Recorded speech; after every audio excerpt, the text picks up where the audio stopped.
മതസ്വാതന്ത്ര്യം ഇസ്ലാമിന് മാത്രമേ ഉള്ളൂ? അല്ല, എല്ലാ മതങ്ങൾക്കും ഉണ്ട്. അപ്പൊ പിന്നെ അവരെന്താ എടുക്കാത്ത? ഈ മറ്റു മതങ്ങളിൽ നിർബന്ധമില്ല എന്നുള്ളത്. അതാണ് ഞാൻ പറഞ്ഞത്, നിർബന്ധമില്ല. ആർക്കാണ് നിർബന്ധം? ഇസ്ലാം മതത്തിനകത്ത്. അതെ, മതത്തിൽ ആർക്കാണ് നിർബന്ധം?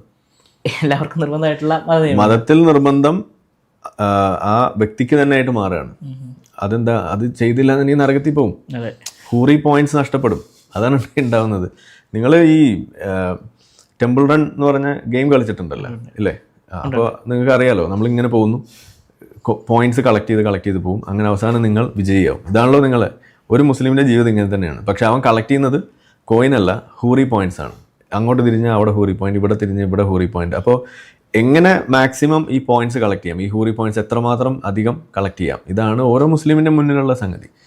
ഒരു ക്രിസ്ത്യാനിയോ ഹിന്ദു അങ്ങനെയാണോ ജീവിക്കുന്നത്? അവൻ ഒരു നല്ല പൗരനാവാൻ വേണ്ടി എങ്ങനെ എത്രമാത്രം മതത്തിൽ നിന്നൊക്കെ അകന്നും, അതല്ലെങ്കിൽ ആധുനിക മൂല്യങ്ങൾ എത്രമാത്രം ഉൾക്കൊണ്ടുമൊക്കെ ജീവിച്ച് നല്ലൊരു മനുഷ്യനാവാൻ എങ്ങനെ പറ്റാം എന്ന് ചിന്തിക്കുന്നിടത്താണ് മറ്റു മതങ്ങളിലുള്ള ആളുകളുണ്ട് എന്നുണ്ടെങ്കിൽ ഇസ്ലാമിലെ മനുഷ്യന്മാർ, മുസ്ലിങ്ങൾ പ്രത്യേകിച്ച് മതം കൂടുതലുള്ള ആളുകൾ ചെയ്യുന്നത് എങ്ങനെയാണ്? അവരേറ്റവും നല്ല വിശ്വാസിയാവുന്നത് എങ്ങനെ എന്ന് തപ്പി നടക്കുന്ന ആളുകളാണ്. ഏറ്റവും നല്ല പൗരനോ, ഏറ്റവും നല്ല മീൻസ് ഒരു ഇന്ത്യൻ പൗരനോ അല്ലെങ്കിൽ ഒരു ആധുനിക മനുഷ്യനോ ആയിട്ട് ജീവിക്കുന്നത് എങ്ങനെയെന്നല്ല അല്ല അവരുടെ ലക്ഷ്യം.